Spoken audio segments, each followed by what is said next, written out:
50,000. True or false?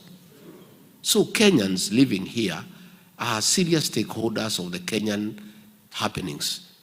And therefore, I came to listen to you, and that's what I'm doing, and to say that what you are telling me is what I know. Things have gone south. When we went to elections in 2022, we had a lot of hope. William Ruto had given a lot of promises to the Kenyan people. And there was a lot of expectation. But as the speaker has said here, as soon as he took the Bible, all those things, he put them aside and started on a path of destroying the Kenyan nation. And I must tell you, because many people ask me, you are elected as deputy president. Kwa nini si ungevumilia tu, ukae tu umalize?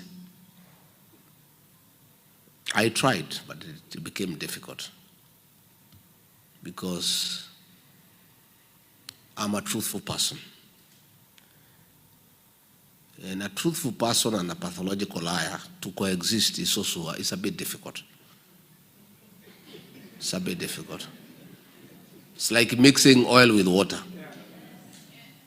Even if you try to shake, after some time, the water will settle down. Lying to the Kenyan people. We promise that we will put money in their pocket. Instead of putting money in their pocket, we pick the little that they had. We promise people that we will not evict people without giving them alternative accommodation. People are evicted every day. Overtaxation. Corruption. Destruction of institutions. You know what happened as soon as we came in? William Ruto embarked on a scheme to capture the opposition. He looked for Raila Odinga and compromised him. And the old man became a supporter of all the wrong things that are going on in Kenya. He captured parliament, he captured Senate, he destroyed all the institutions of oversight. And then the impunity began in earnest. I was left the only lone voice in Kenya, inside the government, who was saying, no, this is wrong. The finance bill of 2024, I told William Ruto, this is too much. Please, Kenyans are crying, they cannot afford it. He says, no, you don't have to do what is popular, you do what is right. I said, boss, if the majority of the people who give us a job think it is not right, how do we insist it is right? He said, Abana, tuendele. And what happens is because nature abhors vacuum.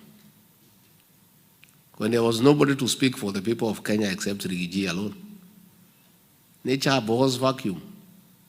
Another body had to come up to speak for the people of Kenya. That's how the Gen Zs came up. Because nature abhors vacuum.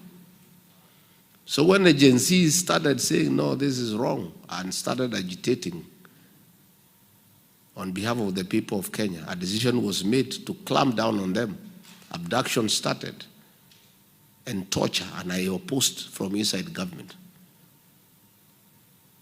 On June 24th, 2024, a security meeting was held, National Security Council, and I was a member. I was excluded because William Ruto knew I would not agree to the decisions that were being made to kill our young people.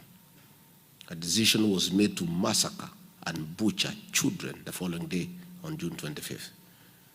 That's how your nephew succumbed to bullet wounds. Children, young ones, were killed like chicken.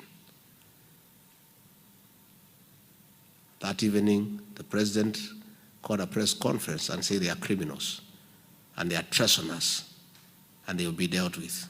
The following day, as deputy president, on 26th, I flew to Mombasa and called a press conference and told off William Ruto. You remember? Yes. And from that day, we never saw eye to eye. We never spoke again. We started talking on SMS. He couldn't believe that I could tell him off publicly. And I told him I cannot be part and parcel of a government that kills children.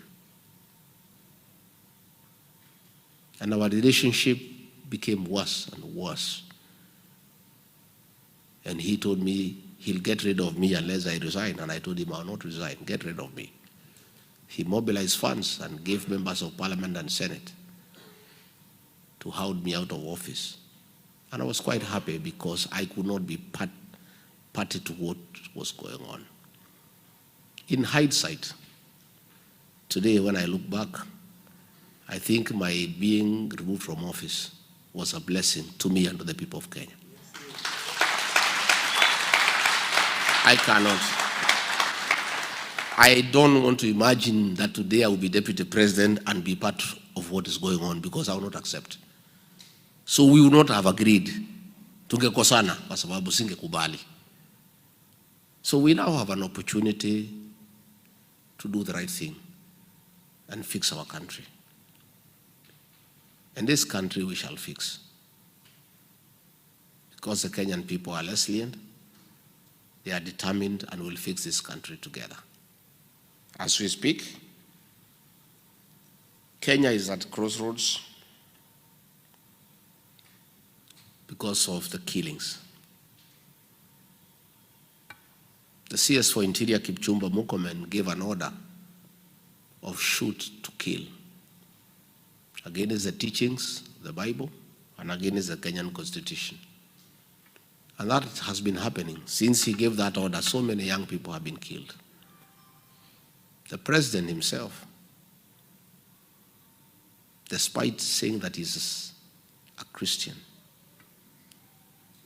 against the Bible teachings, the 10 Commandments, thou shalt not kill, thou shalt not steal, gave an order in public that people should be shot in the leg. Most of you are in the health sector. Does not mean that if you are shot in the leg, you will not die. If you are shot, you'll bleed and die, isn't it? He gave that order. That's the level of impunity in Kenya. Nelson Koech is the chairman of the Committee for Defense and Foreign Relations in the National Assembly. He is supposed to oversight the military and the National Intelligence Service. He went ahead to say, President, you are wrong. They should not be shot in the leg, they should be shot in the head. That is the kind of impunity that we have back home. And that is a problem that we must fix. People asking me, you people are not saying what are your economic problems? What are your economic solutions? My good people, we must first stop the spilling of blood before we can talk about the economy. The first thing that we must stop is the killings.